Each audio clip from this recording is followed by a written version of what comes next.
I am Toussaint Louverture. My name is perhaps known to you. He was called the Black George Washington. He fought off 3 empires and enraged Napoleon. The prospect of a black republic is equally disturbing to the Spanish, the English, and the Americans. He championed liberty and égalité for all, Toussaint Louverture and the Haitian Revolution. This program was made possible by the Corporation for Public Broadcasting and by contributions to your PBS station from viewers like you. Thank you.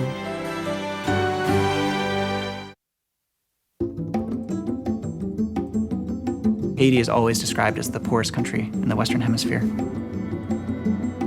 But during its height as Saint-Domingue, it was the richest place in the Americas. The thing about it, though, is that its richness was all rooted in slaves. Its wealth was based on human capital, on owning that human capital. All day, as long as the sun is shining, the men are bending over and swaying a machete at the foot of the sugarcane. The world as you know it disappears. Therefore, you become an animal, and you expect to live like an animal. The dominion of the master had to be absolute, but that absoluteness itself made the master into something other than human as well. Liberty, equality, fraternity, that was new for the world. Toussaint Louverture is the epitome of humanity. He realized early on that the condition he was in was totally insufferable. Toussaint Louverture recruited about 3,000 to 4,000 people, trained them, and they fought the French, the British, and the Spanish army for 12 years. They burned the mechanisms of their production. They're burning the plantation fields, burning down the houses. It was a wholesale massacre on a really, really enormous scale. It was a big, big, major payback time. The Haitian Revolution is probably the most profound revolution ever realized by human beings. The only place where slaves created a nation. But nobody wants to talk about it.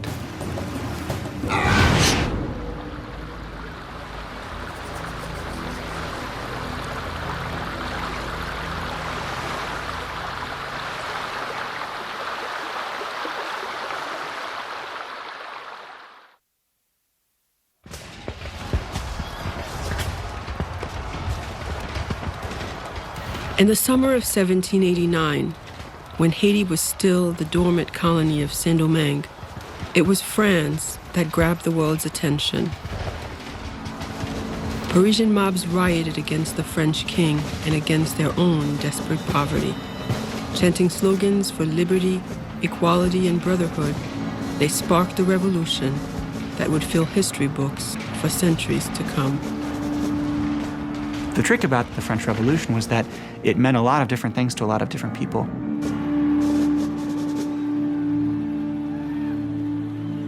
In the streets of Paris, the French Revolution meant an end to the appalling privileges of wealth. And France's brand new Congress, called the National Assembly, it meant the ideas of Europe's most radical thinkers could be realized. Nobody knows exactly what's going to come out of it, but just the idea of having rights, right? The idea that all people have rights, that those rights are inherent.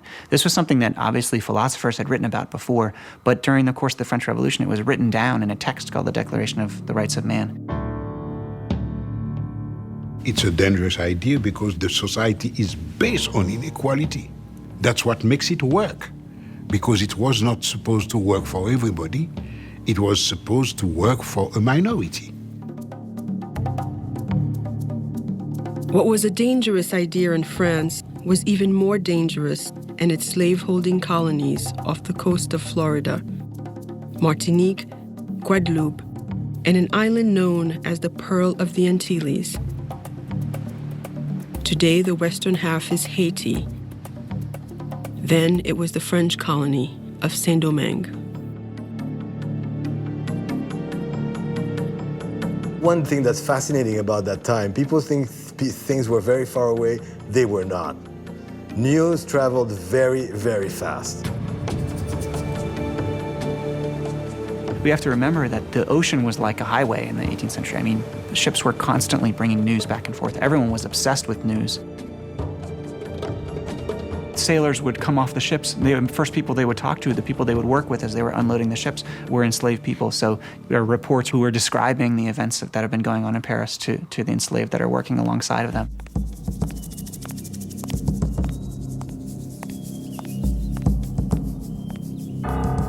Few intended colonial slaves should take democratic ideas to heart. Far too much was at stake. Sugar greased the wheels of the 18th century economy, and Saint-Domingue was the sugar capital of the world.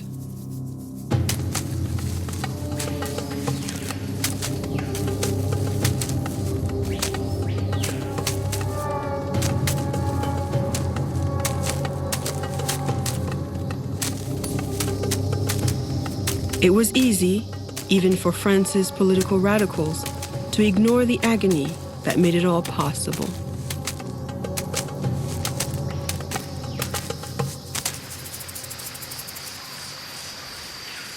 The leaves of the sugarcane are just like minuscule saw. If they cut you, you may not even see it. But when you perspire, the sweat gets in it and it burns. In the roots, there are ants. They bite. And when they bite you, you will scratch yourself for half a day. If the worker refused to work, well, there is a law which you just shoot him, that's all. The whole concept of slavery itself is a totally savage one. The French, they brought it down to science. A slave coming from Africa would not last 3 years, the way the system was organized. They had it down to that kind of statistics. They did it very systematically, and it was very successful.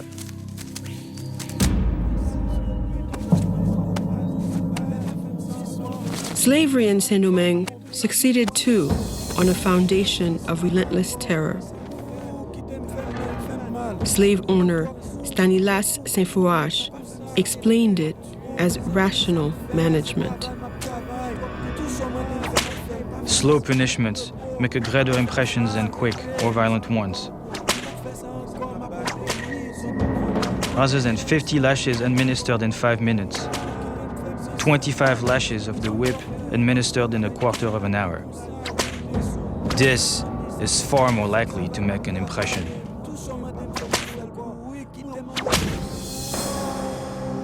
The accounts about the tortures inflicted on slaves are often horrifying. Legs cut off or arms cut off, amputations for runaways, rubbing hot powder or pepper and so forth into the wounds.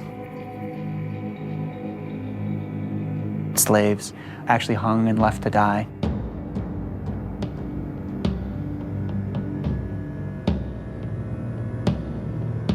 You can kind of imagine that this kind of world in which essentially human life was given so little value that these tortures were kind of refined to this incredible, cruel effect. Despite the brutal tools of control, some blacks managed to escape slavery. Many had been born free, fathered by white planters. Others had gained freedom through their own wits or talents.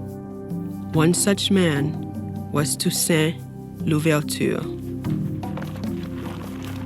I was born a slave, but nature gave me the soul of a free man. Toussaint Louverture was a very determined man. He was a very ambitious man. And in my opinion, he was a genius.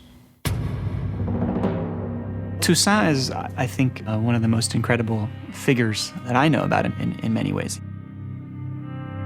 He's born on a plantation in Saint-Domingue. He grows up on that plantation. That plantation was owned by a man who was tolerant for the times. Toussaint was taught to read and write as a child. He eventually occupies a somewhat privileged role, if you can say that, on a plantation as a coachman and has a kind of relationship with the managers and masters in some ways. He becomes free in the 1770s. So he's somebody who kind of occupied different roles in society. And I think that's the key for understanding Toussaint, is that he saw possibilities where other people didn't. He had businesses, had contacts in the US and elsewhere, bank accounts, managed his affairs pretty well. The man was endless in organizational capacity. I mean, he would have been a fantastic CEO today.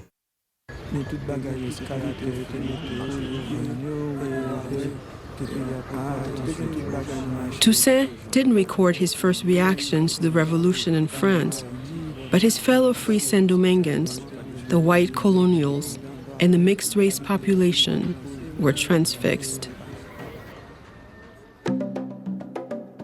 In 1789, there were about 40,000 white people and about 30,000 colored people who were, of course, their sons and cousins and so on and so forth, who were landowners themselves, many of them slave owners themselves, many of them very effective businessmen, many of them involved romantically with the white master class. One of the things that's important to remember about Haiti and race is it wasn't simply black and white. Instead, you had numerous gradations of color. One historian went so far as to give 110 categories of color, from absolute black to absolute white. And to each combination, he gave a name: mulatto, quadroon, Mamaluke. And what he was accounting for was the drops of black blood. Whites hoped for more control over the colony's governance, but the colony's mixed-race population hoped for more fundamental changes. They had been born free, but not equal. They had to show physical respect for the white. Stand up when they are in presence of a white, call them Mr. or whatever title they wanted to have. It was not easy for them, and that's exactly why they were the first one, before the blacks, they were the first one to ask for equality. The mixed-race population of Saint-Domingue decided their chance had come in 1791. They sent a petition to France's new government asking for the rights of citizenship. This is a powerful message to have been taking place in a society that was explicitly organized on inequality. It's like dynamite. The petition asked for civil protections, and it enraged the island's white population. Working-class colonists began a full-scale intimidation campaign. They threatened, beat, and murdered mixed-race residents in the capital.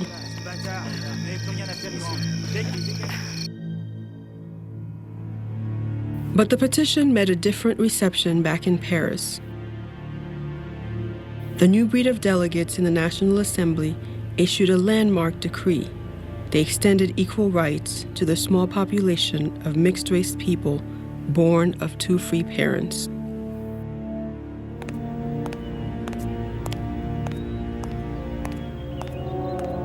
Despite the reform's limited extent, the governor of Saint-Domingue refused to obey.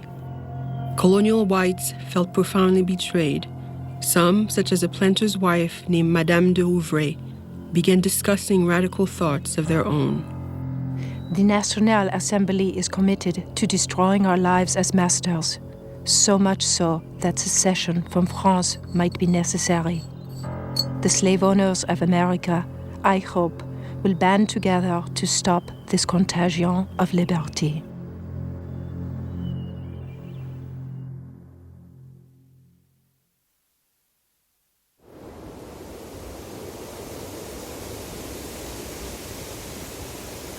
The good Lord who created the sun which gives us light from above, who rouses the sea and makes the thunder roar, watches us.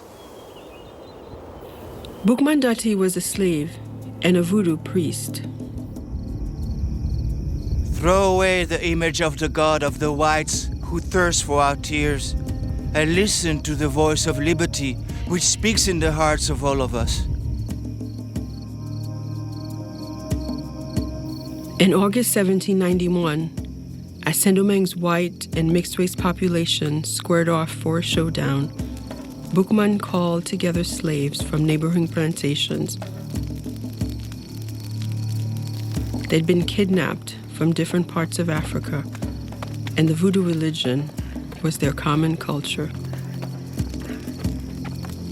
Le vaudou, c'est l'esprit de nos ancêtres, c'est une religion. C'est le mode de vie de l'Haïtien. C'est plus qu'une religion, c'est notre façon de vivre, c'est notre force de... Le vaudou est libérateur, le vaudou est dignité, le vaudou est sagesse, et le vaudou, c'est notre tradition. Boukman had called them to an area called Bwakaima. First on the agenda was strategy.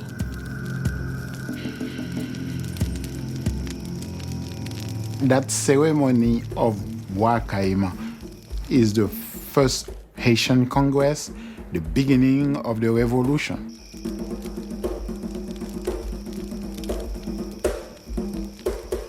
C'est dans cette réunion où l'Africain décide de n'être plus esclave, d'être libre, déjà là dans la tête, de casser cette chaîne dans la tête, de dire voilà, à partir de cette cérémonie, on prend l'Africain a pris son destin en main.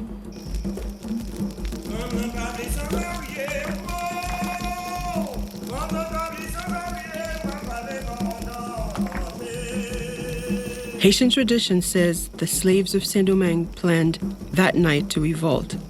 They timed their uprising to start on multiple plantations in 2 weeks' time. And they swore each other to secrecy. They even said that they killed a pig and they drank the blood.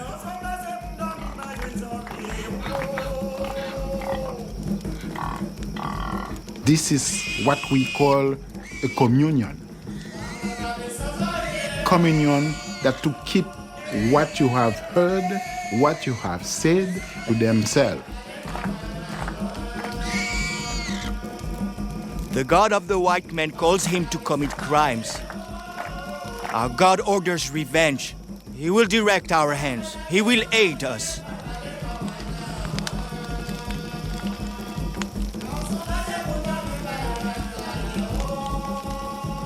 On the night of August 22nd, 1791, 1,000 enslaved Africans attacked their masters.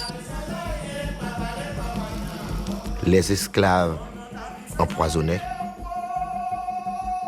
les esclaves piquaient, les esclaves tuaient, les esclaves voulaient leur indépendance. For them to be free, they have to have the same amount of violence that you exerted on them. That's why the revolution was very brutal. This is that hatred in the first day that came out.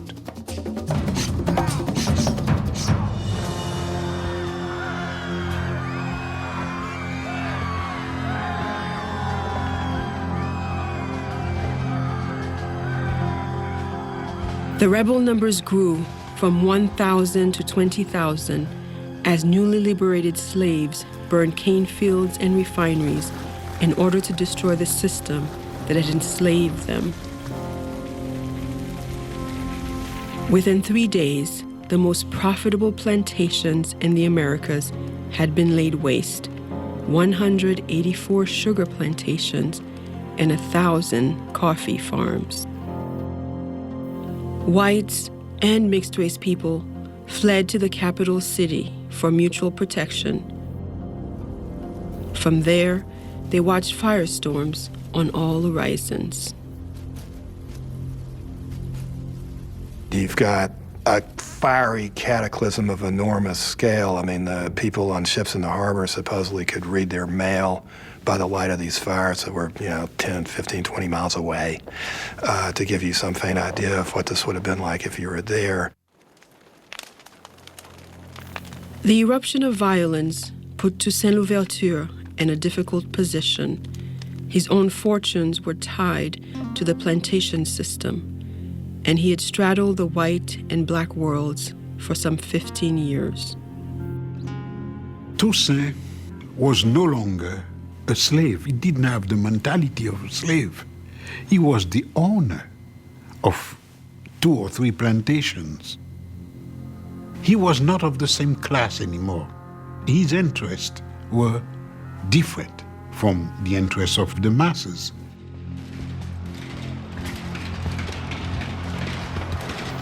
But Toussaint's first reaction to the raging violence was based neither on money nor race.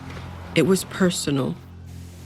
He went back to the plantation where he had been born to protect his former owners.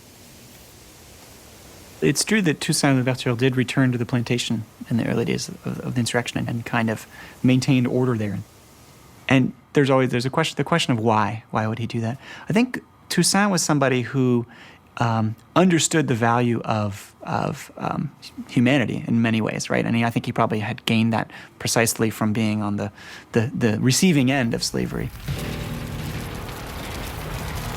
Back in the capital city, as Toussaint helped his former master flee the violence, Saint-Domingue's whites repelled assault after assault. They soon regrouped and launched their own offensive.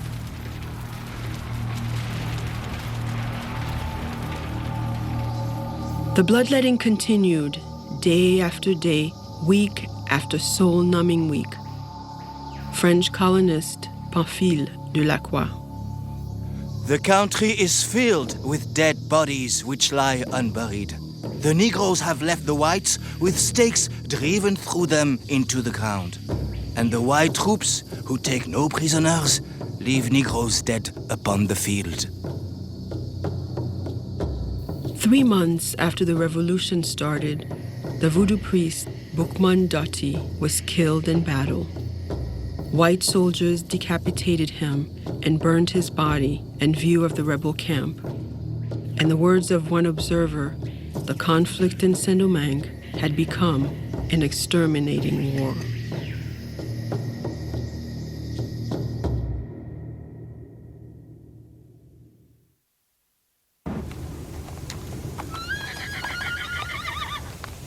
In the autumn of 1791, Toussaint Louverture could no longer sit on the sidelines. Despite a wife and children, despite the chance even of losing his own freedom, Toussaint didn't hesitate long. He left everything. He dropped everything, and he went to the mountain. It was an act of extraordinary risk. The island's 500,000 slaves outnumbered whites by 12 to 1. But their ultimate prospects were poor. Few had experience in military strategy, and they had no unifying history or long-term vision. The fact is, a lot of people didn't really know what freedom was supposed to look like. Nobody had really even theorized or imagined this before. Toussaint, on the other hand, had a unique window on the world. He was schooled in African and European culture alike and had read some of France's most radical thinkers. Toussaint had certainly read a text by l'Abbé Raynal, which predicted that out of the colonial slave system with its frightening imbalance of numbers and horrible suffering and all of that, there would emerge a leader, revolutionary leader. I believe Raynal referred to him as a black Spartacus. Toussaint's a literate person, and there's no way he would have missed this. As rebel leaders struggled to forge a disciplined fighting force, Toussaint's talents and intellect set him apart. Then, in December 1791, some 4 months after the rebellion began, Black enthusiasm began to crumble. The new French government in Paris sent more than 10,000 military reinforcements to help the colonists reestablish white rule. Supplies were scarce in the mountains, and winter brought famine to the rebel lines. Thousands began to surrender. Toussaint Louverture was not somebody who liked violence, really. He was good at it if he had to do it, but he preferred to use negotiation, diplomacy, guile, trickery, anything but. And if that didn't work, he'd kill you, no problem. But he'd try anything else first. Toussaint Louverture was asked to write up a settlement offer in exchange for the freedom of 200 slave leaders and better working conditions on the plantations. The proposal offered to send most of the rebels back to the plantation. It was a stark recognition of 18th century realities. Sometimes it's easy to look back at this and suggest that they were willing to sell out their followers. While the terms, I think it's true, are troubling in some ways, they were also trying to seek some change. And I think the key here is that it was really difficult to imagine that you would actually eliminate slavery.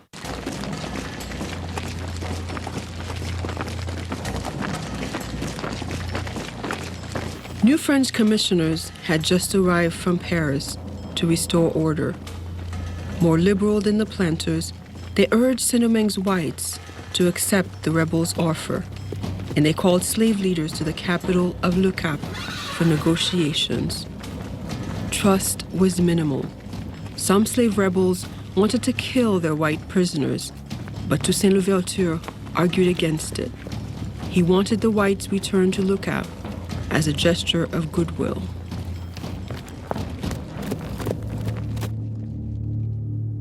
So Toussaint is sent to negotiate with the planters with the idea that, in a sense, a settlement can be reached. The settlement is not only for the freedom of some of the insurgent leaders, but also for some reforms on the plantation. Small reforms, but reforms that, at least in the letters they describe, their followers really want. Whether the small group of leaders actually would have had the power to say to all of these people that they'd taken out, okay, you're going back to work now, here's your chains. I don't know.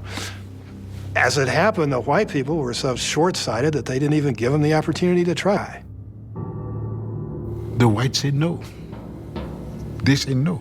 Because at that time, they were the one who wanted revenge. They forget about what they have done for 3 centuries, and they think that they were the victims in that thing. So they have to avenge themselves. So they're not going to forgive or forget anything. They refused. Of course, he's taken up arms against them. But at the same time, he's made a lot of concessions, and he's struggled against his own followers to say, look, we're going to treat the prisoners well, we're going to trade with them, we're willing to make a deal. And to have that refused by the planter class, I think certainly must have had a radicalizing effect. Toussaint's support for a settlement abruptly ended, and with it, the best deal the whites would ever see.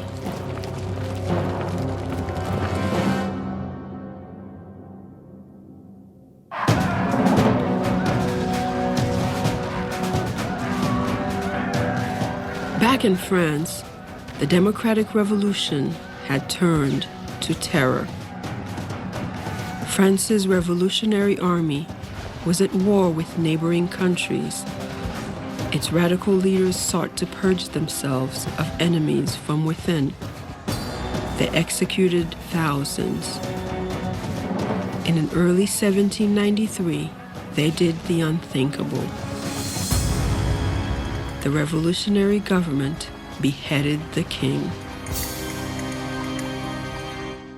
Events in France were moving faster than anyone had ever intended. I mean, this was volcanic upheaval, a true class revolution that turned everything completely upside down. And Each ripple that came out would strike the shores of Saint-Domingue.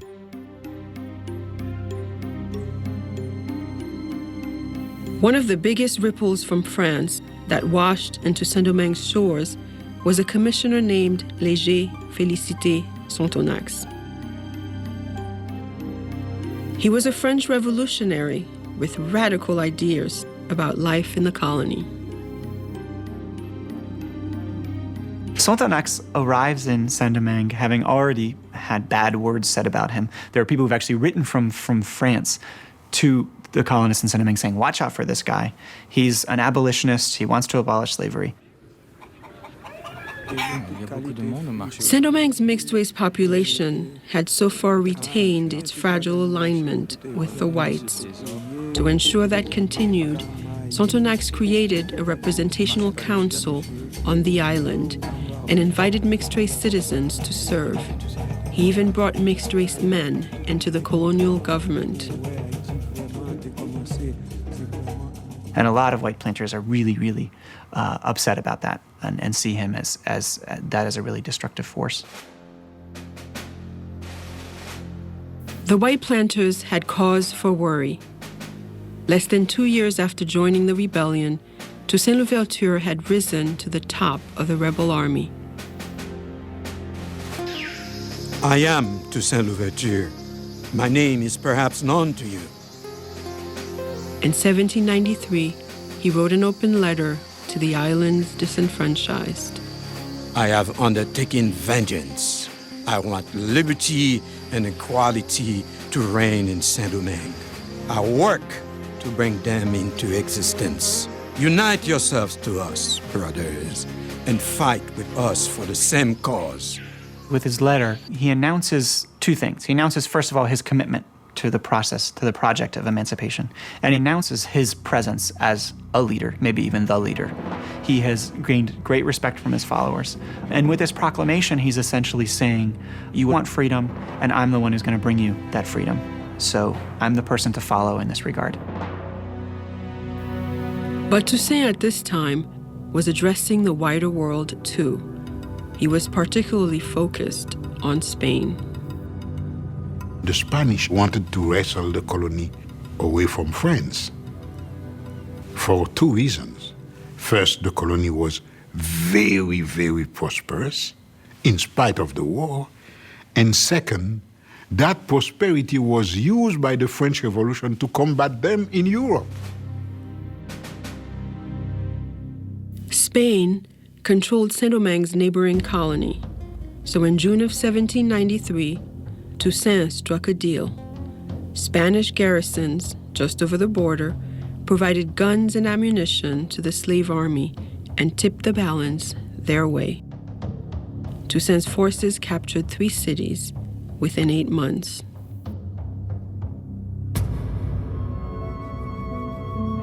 Saint-Domingue's white planters were desperate.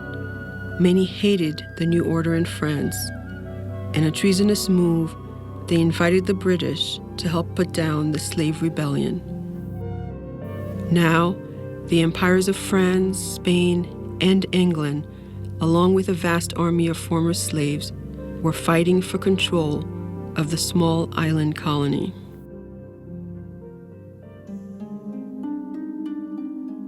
Then, in early 1794, events in Paris caused another explosion in the colony. A multiracial delegation from Saint-Domingue had appeared in France's National Assembly. They had been sent by Commissioner Sonthonax with a dramatic message. He had pledged freedom to Saint-Domingue slaves for fighting the armies of Britain and Spain. The emissaries made a compelling argument. These are the principles and the ideals of France, and we fully represent them, and we wish to continue to represent them on our island. And so we've come to present our arguments about why we are, in fact, truly committed to those ideas and principles, and how we epitomize these principles of the French Revolution. I think it was very powerful for the representatives of France to hear essentially that what had happened in the Caribbean is that the white slave owners had deserted France. They had gone over to the British. They had fought against the Republic. And the true people, the true Republicans in Saint-Domingue were these enslaved people who just wanted their freedom. The French National Assembly endorsed the emancipation of Saint-Dominguean slaves. But that was not all. The delegates freed slaves throughout the entire empire, too. And there's rejoicing and celebration. There's an older woman, a free woman of color, who's traditionally gone to the debates, who sort of sheds tears and is brought down and celebrated as part of this moment. And there are speeches in Paris, celebrations of this event throughout France. It's really seen as a kind of triumph for the French Revolution, for the ideals of the French Revolution, that this worst form of hierarchy, enslavement, and oppression has been abolished in the Caribbean.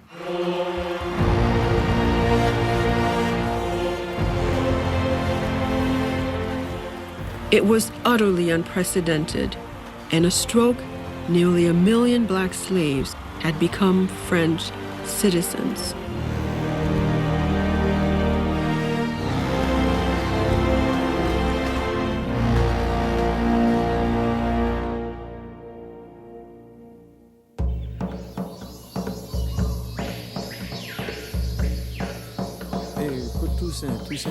Word that the French revolutionary government had freed its slaves reached Saint-Domingue quickly.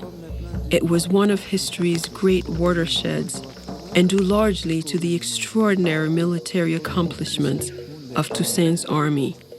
But the credit did not rest with Toussaint alone. He had several able commanders working under him, men like Jean-Jacques Dessalines, who shared his soldiers' life experiences more closely than Toussaint. Dessalines had been mistreated in slavery considerably, whipped a lot. He had tremendous whip scars on his back that he liked to display on occasion. He had deep reserves of anger and violence, but also a very intelligent man. For Dessalines and Toussaint, emancipation changed everything. They quickly trimmed their sails to the new order. Toussaint realized that Spain had a king, England had a king, and France was talking about liberty, equality, fraternity. All men equal. So he realized that although the revolt started by fighting the French right now could be the best help they could receive. So he rejoined the French. After 3 years in opposition, Toussaint Louverture was once again a loyal French citizen. So were his followers.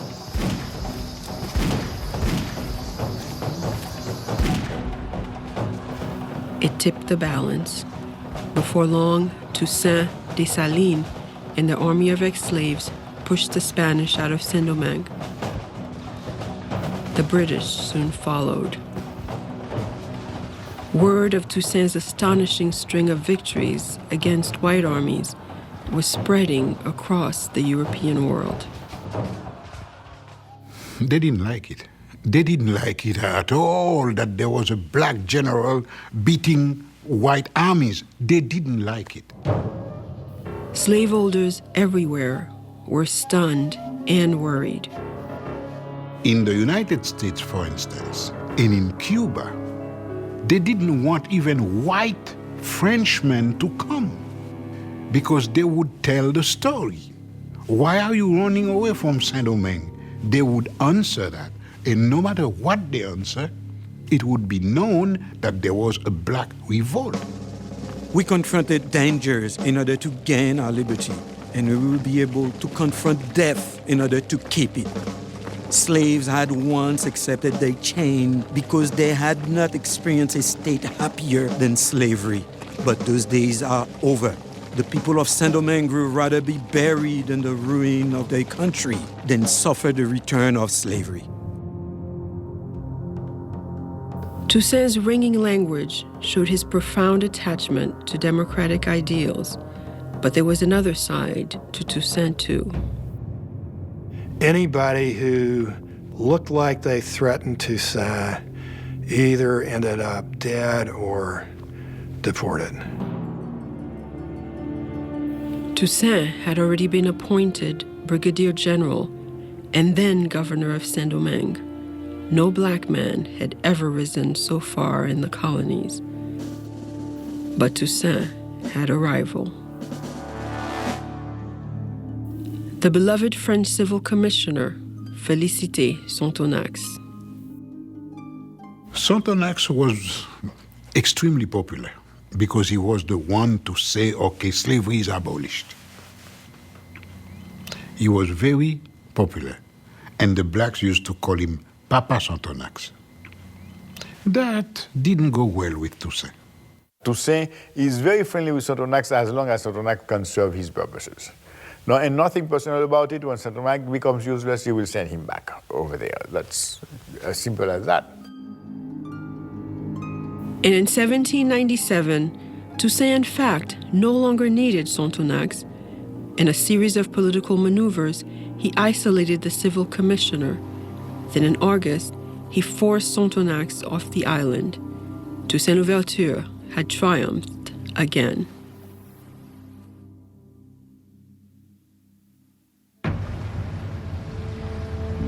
In 1798, as Toussaint Louverture was evicting the last of the British from his island, another French general battled British interest halfway around the world in Egypt.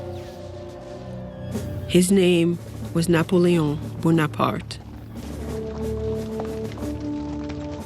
Well, Toussaint and Napoleon in many ways are similar. Both were a little bit from the margins of French society. They succeeded through military brilliance, and they're both incredible military leaders, and they became political leaders as a result of their military experience. But Napoleon's victories would put Toussaint's at risk. Just months after conquering Egypt, Napoleon marched into Paris. A coup d'etat toppled the revolutionary government, and Napoleon took the reins of power. "The revolution is over," he declared. "I am the revolution." As Napoleon is rising to power in France, Toussaint is watching closely about what's going on. He knows several things. He knows, first of all, that there are very powerful pro-slavery voices in France who are agitating against him, attacking him, and proposing that slavery actually be recreated in some form in Saint-Domingue. Toussaint believed Saint-Domingue's survival and the survival of freedom itself depended on his ability to mobilize people to rebuild the devastated economy. And in Toussaint's mind, that meant one thing.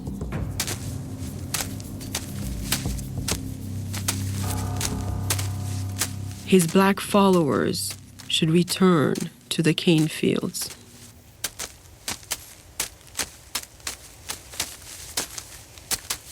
There were some compelling reasons for this. I mean, mainly in Toussaint's situation, he was really in a bind at that point, in the sense that his hope for peace was restoring productivity on the plantations, recreating the sugar trade in particularly. But nobody wanted to go back to that kind of work, so he pretty well had to force them. And then the people began to think, this is a lot like slavery. He was strong, maybe a little too strong with the blacks in several occasions, but he had to do it. He had to do it. To be a leader, you got to know where to lay back, and you have to know when to say, okay, guys, go ahead, let's do it. If you don't do it, hell, whatever the consequences, you'll pay for it. Most newly freed slaves didn't see it that way. They wanted to work for themselves, growing crops for food rather than export. Toussaint's luster began to tarnish. Napoleon, on the other hand, was riding high. He restructured the government and proclaimed a new constitution for France.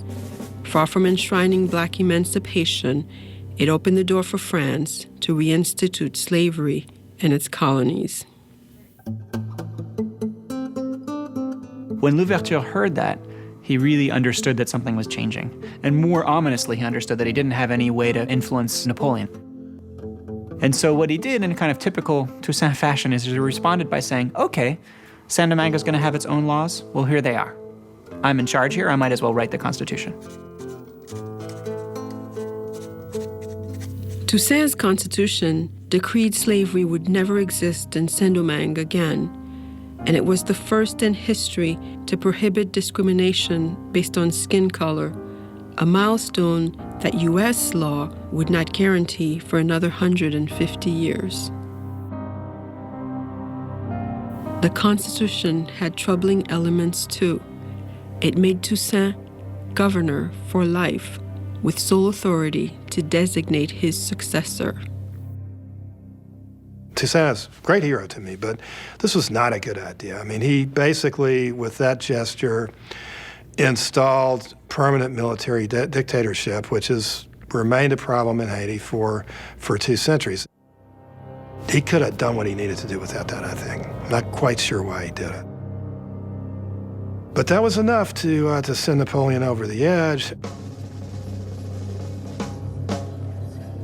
Napoleon Bonaparte had had enough of revolution, and according to Napoleon, the U.S. President, Thomas Jefferson, shared his view. The prospect of a black republic is equally disturbing to the Spanish, the English, and the Americans.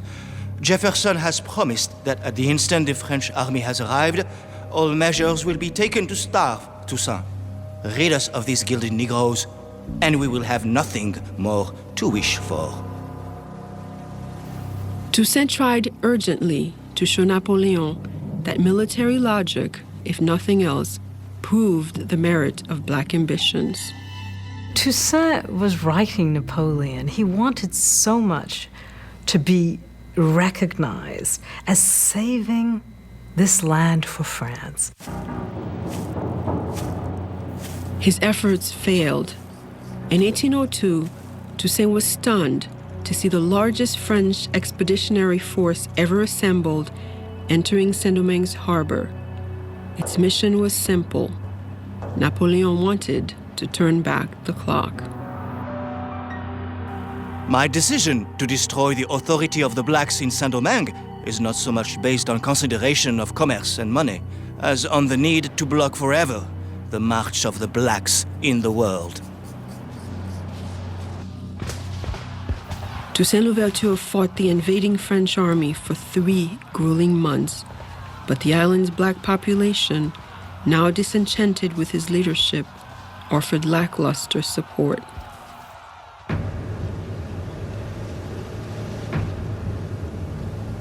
On May 6, 1802, Toussaint Louverture surrendered. At first, he was allowed to retire from the army with full honors. But a month later, he was called to a meeting with the French commander. If I wanted to count all the services that I have rendered to the French government, I will need several volumes, and still I wouldn't finish it all. Arrêtez-le. Toussaint was arrested on charges of conspiracy. He wrote some stuff that's very eloquent, saying, I rather suspect that it's because of my color that you're treating me like a common criminal, although I prefer not to believe this. And to compensate me for all the services, they arrested me arbitrarily in Saint-Domingue. They choked me and dragged me like a criminal without any decorum or concern for my rank. Is that the recompense due my work? Normally, a mutinous French officer would have been brought before a military tribunal, so he comports himself as if he's going to have a military trial. Toussaint's sons had been educated in France. They had even met Napoleon. Hoping again that Napoleon would understand his thinking, Toussaint peacefully boarded a ship for France. Saint-Domingue remained mostly calm in Toussaint's wake. Jean-Jacques Dessalines and the other black officers continued cooperating with French General Victor Leclerc. But then, news arrived from the nearby colony of Guadeloupe. Napoleon had reinstated slavery. Leclerc reported that he had Dessalines in his pocket and controlled him and had mastered his spirit. Well, he was extremely wrong about that. Saint-Domingue erupted in anger and fear. Dessalines quickly broke from France. One more time, the former slaves of Saint-Domingue took to the field against European armies. Dessalines is a no-holds-barred, no-compromising leader and figure who is going to eradicate anything that stands in the way of what the people have been mobilizing towards. That's generally reported that Dessalines killed all the white people, a massacre of all white people, race war. No, not really. There's one report by a survivor who managed to get out to escape by masquerading as an American, because Dessalines was not killing Americans or English, just French.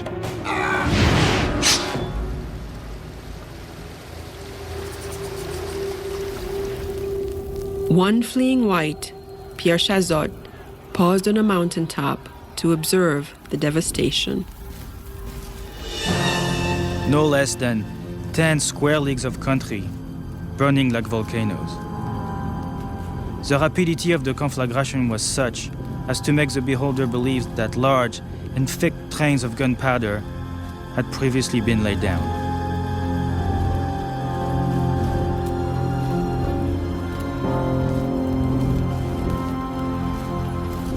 The war becomes this extreme scorched earth kind of campaign in which Dessalines and others burn the towns in order to basically leave the French with no choice but to depart. Dessalines' scorched earth tactics worked. In 1803, the French army was finally driven out. 50,000 French soldiers had died. And Saint-Domingue, Haiti, became the world's first Black Republic. This is a powerful story. It wasn't just an anti-colonial revolution, but it was also an anti-slavery revolution in that it said your economy and your privilege, which is based on forced labor, cannot stand, it will not stand. It's a message that translates through time. Independence is the strongest feeling of human being. I think we all, in some ways, have inherited something from this revolution, because it's really the first place that people insisted absolutely that human rights were for all people. It's something that everybody should know about it, to know exactly what our species, not black people, but our species can realize. But Toussaint Louverture never lived to see victory. By the time Haiti attained the goal he fought so hard to achieve, the imprisoned revolutionary had died in a freezing cell in the mountains of France. "And overthrowing me," Louverture wrote as he left for France, "you have only cut down the trunk of the liberty tree of the blacks and Saint-Domingue. It will spring back from the roots, for they are numerous and deep."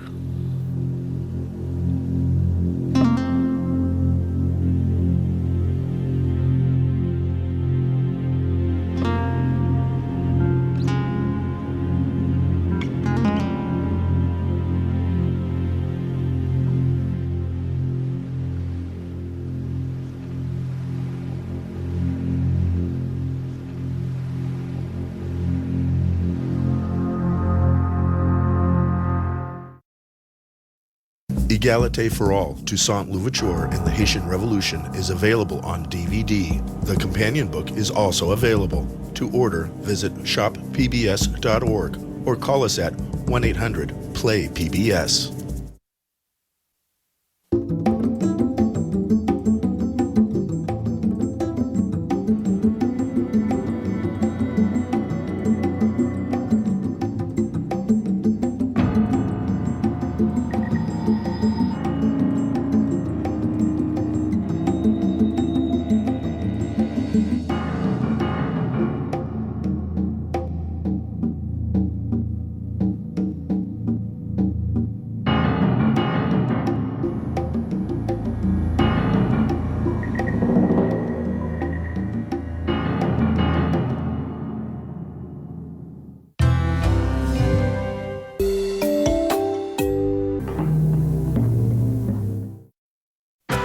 This program was made possible by the Corporation for Public Broadcasting and by contributions to your PBS station from viewers like you. Thank you.